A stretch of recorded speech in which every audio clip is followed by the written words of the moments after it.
Hello, Mr. Brandon Bochensky, the mayor of Grand Forks, North Dakota, and my fellow citizens and business associates and customers. Brandon, let me introduce myself. My name is Daryl Guberman. I'm a quality expert and or authority in the world of quality. We have over 40 plus years involved in quality and manufacturing, both in aerospace, medical implants, medical materials, printing, and plastic distribution, where we dealt with every industry and every military complex you can possibly imagine. My background is I have a BS degree in business management.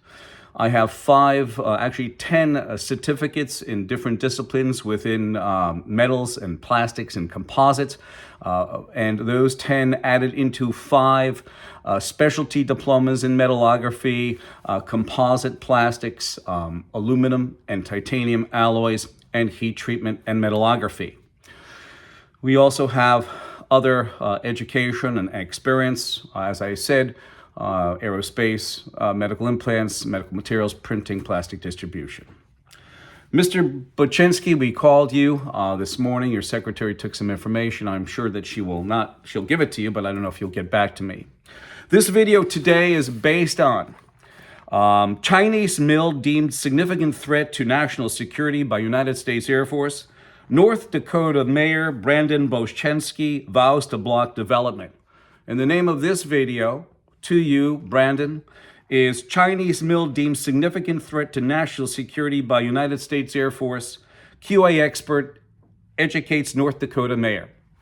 So I'm going to tell you this. I'm sure you're looking at Anzi says half a nut, fuck you. You will get to that. We will get to that very shortly. But let's get to the meat and potatoes of this.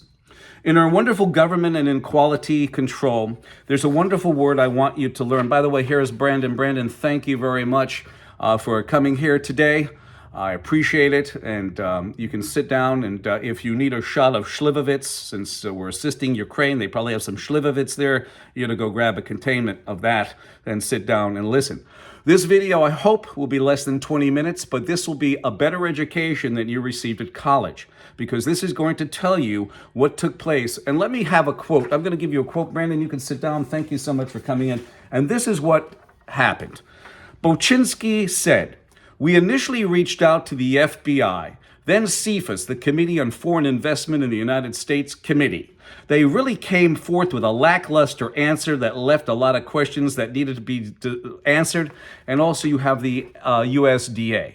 We're going to show you things, Brandon, that this is why the FBI drags its feet, the USDA and CFIUS, because between 2015 and 2021, those federal agencies were watched over and controlled by communist China. Yes, and you're going to see it. We don't make this up. In fact, in the realm of quality control, the favorite word is, it's an unspoken word, but this is what it is: obfuscation. And there's a definition. Let's continue, Brandon. This is going to be an education. The American National Standards Institute, ANSI standards, which affects all of us, whether we drive a car, batteries, lights, carpentry, mechanics, flying in a plane, automotive, electronics, pharmaceuticals. ANSI has their finger in all of this. So let me go ahead and say this. ANSI is the American National Standards Institute. It's a non-profit, non-governmental corporation that has federal agencies on its board. And here's a flow chart for you, Brandon. In 2015, Randy Doherty, the vice president of ANAB, the chairman of the IAF, okay, and also the principal on the IAF tax report 990, handed over leadership of the IF, the International Accreditation Forum, incorporated in Delaware, to this communist Chinese national Zhao Jinwu, who's been involved with our quality since 1994. He is also the chief executive of the China National Accreditation Services that certified out of Beijing, China, that certified the Bio-Level 4 laboratory in Wuhan, China, suspect in the release of the COVID virus. We also have a Miss Pamela Sale here, who you will see shortly, who basically confesses to why that lab more than likely let that virus out. Okay, so he's been involved with our quality since 1994. Now, he is mandated, Brandon, by his country of origin, Communist China, to take our data through the China National Intelligence Law, Article number 7. You have ANSI, who took over complete control over ANAB in 2018. You have federal agencies and corporations on board. We're going to go back and visit with Randy, because Randy in 2017 was being advertised as a private concern through ANAB, okay, on the Department of Homeland Security's government website, which is a no-no, okay, from what I've discovered, especially when I exposed that factor, and they took Randy off. Within 3 months, he was down and they advertised something else. And on top of that, a Phil Mattson from the Department of Homeland Security sat on ANSI getting compensated as a royalty payment during that time. And now look, I will say this, Brandon, Communist China, he's mandated to take data. His buddy Randy sat on the DHS, and during that time, the DHS, along with many federal agencies that sit on ANSI, got their data taken, up to including the FBI. So Phil Matheson getting $262,000. He's the director or manager of standards at the Department of Homeland Security, sitting getting compensated by ANSI plus his federal salary. You have over 10 different registration companies that can issue quality certification, ISO certification, in China that are ANAB accredited. We're going to bring out Mr. Joe Batia. Joe Batia is the CEO. He will be coming along shortly too, but he said this, okay? He said that, would you want to have your competitor dictate the future of how you do business? And the competitor could be somebody not just from the US, but somebody from China. Now, he said that in 2016, okay? He said it in 2016 at a seminar, okay? We have all the information. You want it, 203-556-1493, or Daryl, DARYLTQRS at yahoo.com. We'll definitely send it to you. So this was done in 2016. Remember this. Remember, Brandon, that the IAF, International Accreditation Forum, was handed over by the Communist Chinese National in 2015. This guy, the CEO of the American National Standards Institute, okay, they have two branches, one in New York and one in Washington, D.C. He made that comment in 2016, a year after China had taken over the IAF. Sitting on the IAF at the time between 2015 and 2021 was ANSI and ANAB. ANSI, remember what Joe Batia said again. Let me repeat this, okay, if I may. Would you want to have your competitor dictate the future of how you do business, and that competitor could be somebody not just from the US, but somebody from China? Well, I guess he screwed up with that, right? Of course he did. And then sitting on the IAF, the International Accreditation Forum, with ANSI and ANAP, are Pakistan and Iran. Pakistan, who harbored Osama bin Laden, the mastermind of 9/11, who killed 3,000 American souls. You have Pakistan and Iran, who admitted to harboring some of the terrorists of 9/11. On top of that, Brandon, you have Lockheed Martin. Lockheed Martin, an associate member that can vote on policy, our number one military contractor. A number one military contractor sitting right over by Pakistan and Iran. And also they are equivalent in accreditation to the American National Crediting Board, which is owned by ANSI. All right. I know I'm giving you a lot of information. Brandon, come over here a second. I'm going to say this because we're going to go into this. Brandon, in 2009, Lockheed Martin got hacked by China, taking the data of the F-35. Their cybersecurity stuff is really messed up. In 2012, a division of United Technologies, Sikorsky Aircraft, which they both sit on ANSI's board, and as I showed you, Lockheed sits also on the IAF. Sikorsky Aircraft gets hacked by China. And I'm sure you've heard about the replacement for the Black Hawk helicopter. Well, in 2013, Lockheed Martin and Bell Helicopter joined forces to build the V-280 Valor, the competitor that won the contract, and now it's been pushed off till April, and the Government Accounting Office is going to make the decision, which is going to be in Lockheed, Sikorsky, and Boeing's favor for the Defiant SB-1. But nevertheless, They had a Chinese exhibition down in China on their military hardware. There were two aircraft presented there that look exactly like the Lockheed Sikorsky Boeing SB-1 Defiant, and also the Bell helicopter, or the Bell tiltrotor, the Valor V-280. Now, you may ask, how do you know that Lockheed and Sikorsky got hacked? Well, here it is, if I may show you. You have the F-35 and the Chinese variant of the F-35. You have the Black Hawk and you have the Black Hawk variant. We're going to continue. And in 2015, Lockheed Martin goes to purchase Sikorsky aircraft. And this was in the Connecticut Mirror. Let me just get the glare out. This was in the Connecticut Mirror, and I will read some of it, but you can read what's in the yellow, because this in the yellow converts what was actually in the article. It said, with China's okay, Lockheed Martin to close on Sikorsky purchase. Well, they stole the data from Lockheed. They stole the data from United Technology Sikorsky aircraft at the time. So Sikorsky basically bought a company that had its technology taken. On top of that, we know that Lockheed, from past performance, can't keep their data straight. I told you about 2009 and their F-35 issue. By them working in 2013 with the Bell Company for the V-280 Valor, again with Lockheed, they can't keep their data straight. So if you look at those two aircraft that are sitting as exhibits in China for their military hardware, and they look the same, well, that's probably Lockheed again. Also, the reason why, and I'm going to get into this real quick, Brandon, the reason why Bell will lose the contract is because Boeing and Lockheed are in bed with the federal agencies and corporations, especially the Department of Defense. And when you had issues with the FBI and USDA and all that, there are problems. Here, let me introduce you to Zhao Jinwu. Zhao Jinwu, who is a communist Chinese national who's been involved with our quality since 1994. And here he is. He's going to be coming back very shortly.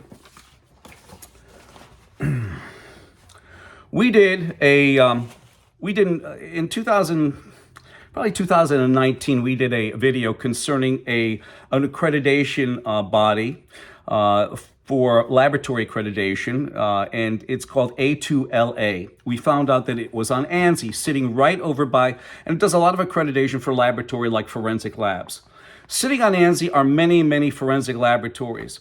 You also have the DFS, Department of Forensic Science, run by the FBI, which in 2015 got their certificate taken away because they were lacking protocols. They had issues going on. And you're going to hear from the actual person, the vice president of accreditation for laboratory, a Pamela Sale, as to why not only did the DFS have problems, okay, and they sit on ANSI's board right over by the FBI, they all sit together, but also why the virus got released from Wuhan, China.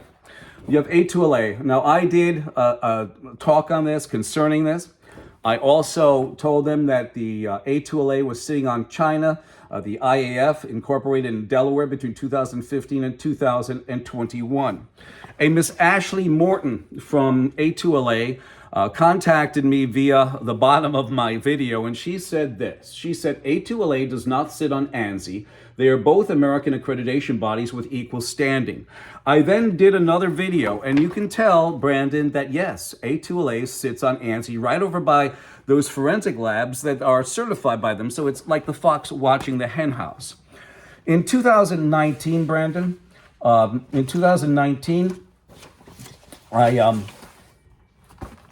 didn't know who this guy was when he called. And this is what he said, okay? A Mr. Russ Cheney. Russ Cheney, who at the time he called me, was the chairman of the American National Standards Institute. You know who sits there, Brandon? Guess what? The federal agencies like the FBI, FTC, DOD, DOJ, USDA, FAA, FDA, USDA, etc., and on and on and on. Corporations like Boeing and Lockheed Martin sit there. And this is what he said. He called me up and left me this message. It was just shocking. I will tell you right now, very shocking when he said this.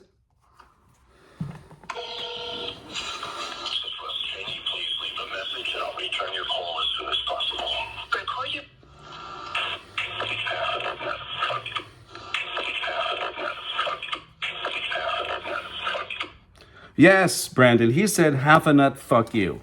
So I'm telling you this in sequence of events because you have to learn what's out there. The reason why the FBI was very cool to you, not getting back to you. Well, I sent a letter to Joe Batia, the CEO. He sent the letter to his attorney, Jameson Carroll of Carroll and Weiss in Atlanta, Georgia. Well, I will say this. This is what Jameson Carroll said about this audio file.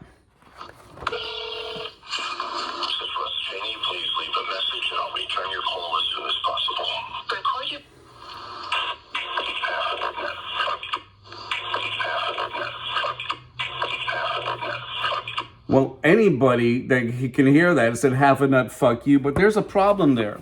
Because I received a letter from an attorney, okay, from an attorney back about 4 years ago concerning federal and state courtrooms, and this is what he said.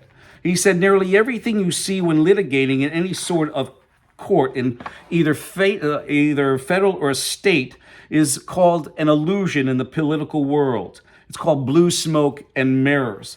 And the Merriam-Webster Dictionary states smoke and mirrors as something intended to disguise or draw attention away from an often embarrassing or unpleasant issue. We're going to continue on, Brandon. Here goes the brass tacks. Here is Zhao Jinwu standing in the laboratory in Wuhan, China, the Bio-Level 4 laboratory where everybody has said that the virus has escaped from. You have many, many experts who are saying that. At the time he was standing there in 2017, he was also the chairman of the International Accreditation Forum Incorporated in Delaware. You have sitting on ANSI, you have the CDC, NIH, Johnson & Johnson, Pfizer, okay, and USDA, etc. You're going to see them in here. Well, not see them, but I would have brought it out. I want to try to keep this video very short for you. You have Senator Rand Paul, who came up and he said that it's just disgusting. He said that he asked Fauci, Dr. Anthony Fauci of the NIH, about gain-of-function research. Now, he said, Brandon, I don't know anything. We've never financed anything. Well, I will say this. We got this out of a China Technical magazine. If you want, we'll gladly send it to you. And this is from, this is the upcoming second China-U.S. workshop on challenges of emerging infections, laboratory safety, and global health security. And the first item of business is gain-of-function research. And the meeting was on May 17th to 19th, okay, May 17th to 19th, 2017, so 2 years before the outbreak. And if you read this, you'll find out that they were prepping in this workshop for a pandemic.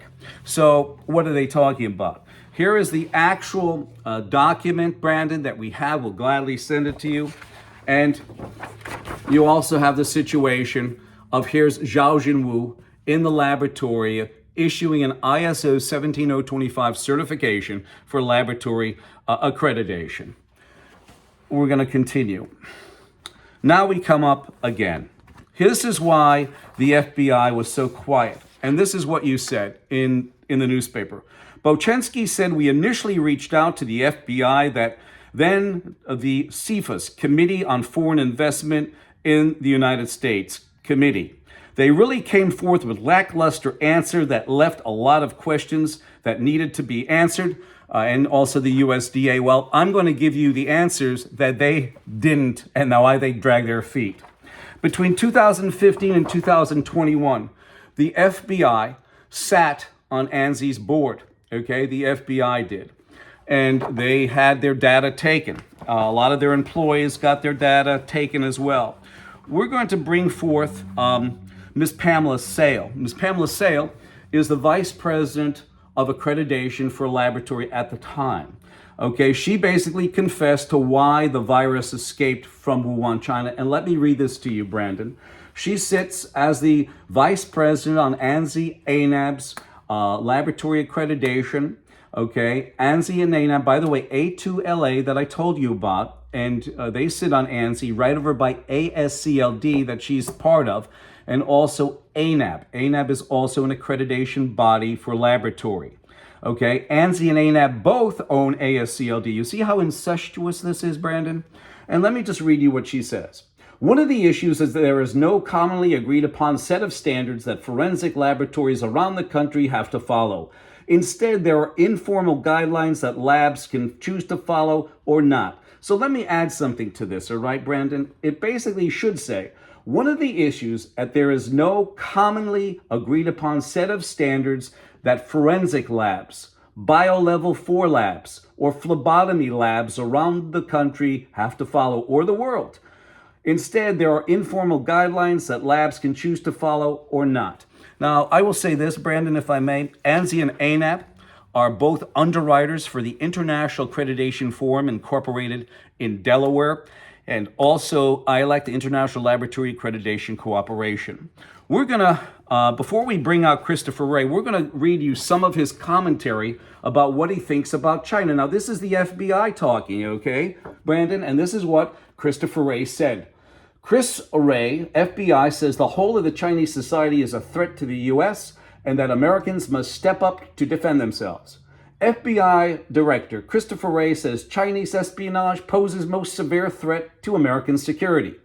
FBI Director Wray making the mark as a loud and insistent China critic.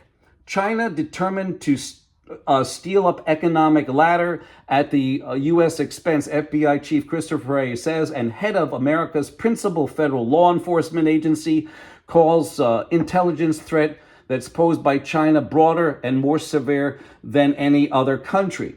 Vulgar, and this is what China said about Wray. Vulgar, arrogant, mentally challenged, a lowlife, asked Chinese state media for an assessment of the U.S. FBI of investigated Director Christopher Wray, and the response will be less than flattering. People like Wray emanate the kind of vulgarity shown by history's career lowlifes. The vulgarity floods the U.S. administration today. Well, Brandon, let me just tell you this. When you saw that article about Lockheed Martin with China's okay, you have the full representation in Connecticut approving and condoning the fact. Okay, and you read that about them condoning the fact of that Lockheed worked with communist China, who had in 2009, 6 years prior, taken their data for the F-35. Now I'm going to show you this. In North Dakota, Lockheed bribes your politicians. Oh, sorry, did I say bribe? Well, here they are. Kelly Armstrong, she got $1,000 in 2021. It sounds too little, but well. And then you have Kevin Kramer and John Hoeven, and he got a couple dollars too. So yes, we don't make this up. They are getting paid off by Lockheed Martin. Lockheed Martin, who's been watched over by communist China basically since 1994, but thoroughly between 2015 and 2021. Now we're going to bring out the FBI. And you heard about he's a career lowlife, all the rest of this stuff. And this is why they didn't get back to you. Because, yes, China was immersed with the FBI between 2015 and 2021. You also have the factor, and here's Christopher Wray. I know his clown suit, I think, was made in China with the flappy feet. He forgot his bulbous nose, though. But it is absolutely, you can't make this is absolutely disgusting, Brandon. You want to scratch your head? You want to know why they drag their feet? Because they are immersed. Our political figures are immersed deeply in China. You also have the USDA that sits on ANSI's board.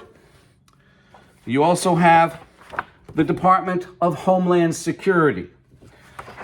You also have the factor of the Department of Defense. So when you have the United States Air Force thinking that having China move in right next door to them is a detriment, why? The Department of Defense sat on ANSI between 2000, they still sit on there, but between 2015 and 2021, they were taking a lot of data. I have all that information, Brandon. Finally, this was on a government contract, okay? Finally, this is 2018.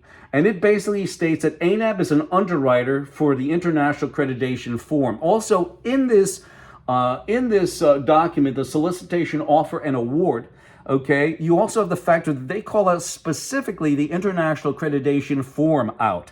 okay, which at that time in 2018, as I told you, they were watched over and controlled, the IAF, by Communist China, by Zhao Jinwu.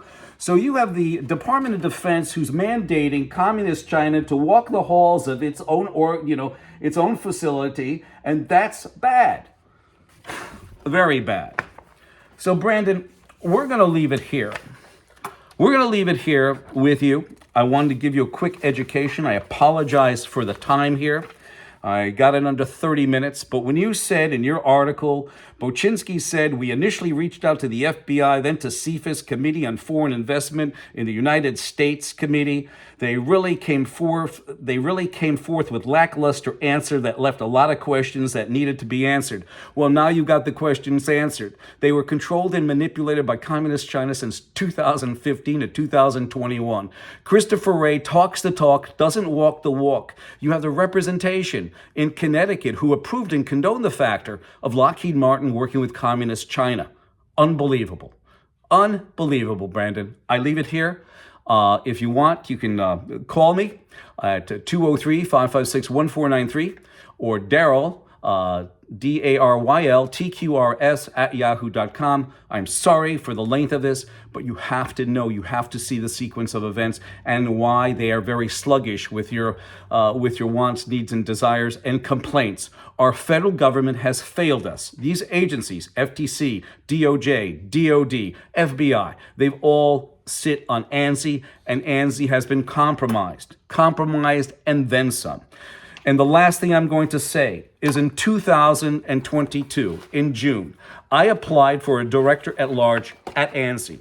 Okay, I figured that I could change it. It's been 3 years, since I heard half a nut fuck you as their mantra, a mission statement. So I put in a 54-page document. If you want, I'll gladly send it to you. I have 16 letters of recommendation from customers who explained what I've explained to them about the situation that I've explained to you, Brandon. On top of that, we were given a letter by Joe Battia, the CEO of ANSI, congratulating us and wanting us to be a director at large. What happened was we had to answer 9 questions as to what Daryl Guberman can do for ANSI. Well, guess what? I answered them. There is no connection between the small mom and pop shops, 5, 20, 30, 40, 50 people that supply materials to companies like Lockheed or Boeing or United Technologies, etc., or any other company. So I want to be their sounding board. I want to be their representative. I also wanted to clean up the fact of this, the half a nut fuck you, I think is very unprofessional and it's not quality driven, that's for sure. So I answered these 9 questions, and at the bottom of the 9 questions, guess who was complimented? Here it is. The committee appreciates your interest in serving in an ANSI leadership position and your willingness to provide us this additional information. Sincerely, Russ Cheney, chair of the ANSI 2022 nominating committee. Do you think they would get me on board? No. They didn't, as a matter of fact. So their mission statement is still the same. You have Lockheed Martin and Boeing that sit there, and I guess David Calhoun, the CEO of Boeing, and also Jim Tassett, the CEO of Lockheed, all say thumbs up to Russ Cheney, would have a nut fuck you. Why not? Lockheed's quality is so bad. I did a video on, and the last couple last things I'm going to say is Lockheed Martin produces 800 F-35s with defects, up to including loss of aircraft defects. Really bad. This article was about after 800 aircraft, Lockheed Martin can't get their quality together. They're still producing defective aircraft going out to our servicemen and women flying those things. On top of it, Boeing gets caught fudging documentation along with their metal supplier, Kobe Steel. I have all of this information. Please feel free to contact me. Once again, Brandon, keep up the good work, and you need an army. I'll be the first one to join. 203-556-1493 or Daryl, TQRS, at yahoo.com. I thank you.